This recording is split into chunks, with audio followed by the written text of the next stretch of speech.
I want to thank the Mayor's Office of Contracts, who is going to be working with us on the pre-clearance process for all of the grants over $10,000. We are going to work as closely with them as possible to get as much of the pre-clearance done, as I said, prior to adoption as possible. I want to say in particular that in addition to the organizations I mentioned and to the council members, the Mayor's Office of Contracts has been extraordinarily helpful to us as we move forward with developing best practices and reforms.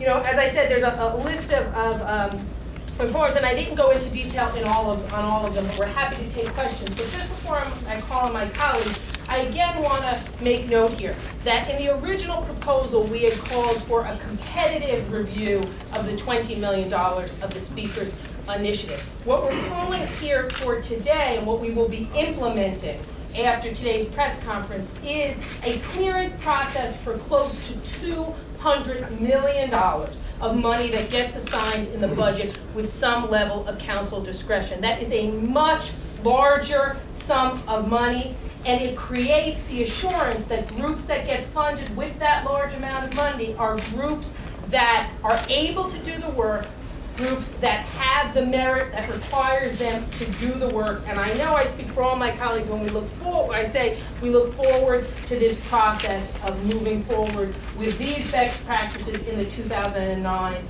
budget. I next want to call on our Deputy Majority Leader, Councilmember Leroy Comrie. If I could let him up to the podium. I'm sorry. Sorry. I want to congratulate all of the Speaker, all of the members, all of the people that were involved in helping us with coming up with these set of practices that are evolving. I want to emphasize, and I know the Speaker wanted to emphasize it in her statement, but we're not done yet.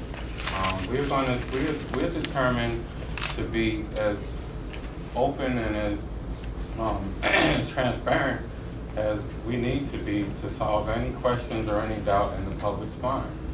We do want to make sure that council members have the ability to meet the needs in their communities and service districts in their communities. But, you know, we are the most open body as far as disclosure now. We have been the most open body as far as disclosure, and the process is not over. It's still evolving, and I think that the membership here is determined to make sure that there is full transparency and full disclosure, so that there's no one that's concerned about the public dollar.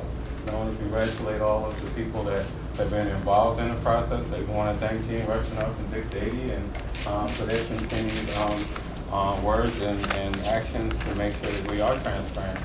But the message that we want to send, that I want to send, is that these practices are not, this is not it. We're going to still be looking at opportunities to make sure that every stone is disclosed and everything is transparent. And I think anything doing less is not doing a service to the public. And clearly, we need to restore our public trust and public opinion, and we're determined to do just that. Thank you. Thank you, Leroy. Before